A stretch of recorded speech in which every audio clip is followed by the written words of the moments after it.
I'm Dr. Barry Epley, plastic surgeon of Indianapolis, and I wanted to spend a few minutes with you talking about rhinoplasty surgery, otherwise known as a nose job.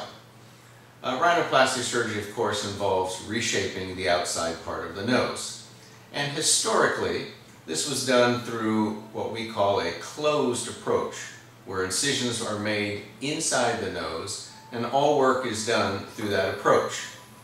This does make seeing inside the nose more difficult, and as a result, the revision rate or the need to do secondary surgery to correct some cosmetic problems that were caused by the first surgery is not significantly low, probably in the range of 10 to 20% historically for closed rhinoplasties. In today's rhinoplasty surgery, most noses are approached through what we call an open approach. You're using the same incisions inside the nose, but then you are connecting those through a small incision across the strip of skin between your nostrils, known as the columella. And as awful as that sounds, once that incision is made, you can then flip up the skin off the tip of the nose and you can see the entire nose from the bones up high down through the nasal tip. This is an excellent way to do rhinoplasty surgery, and in general produces a better results for most plastic surgeons that do a lot of rhinoplasty surgeries. That should be no surprise, because when you can see things better, you obviously are going to be able to fix and make them better.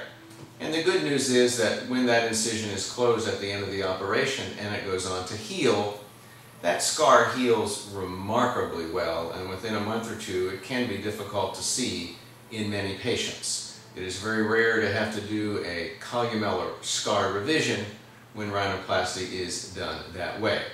Also, where that incision is on that part of your nose, it is very difficult for anyone to see anyway. So in today's world, the open approach to rhinoplasty is very common, and although it may sound a little scary, one usually gets a much better result through that approach. Hopefully this information has been helpful, and I wish you the best of luck on your search in rhinoplasty surgery. I'm Dr. Barry Epley, plastic surgeon of Indianapolis.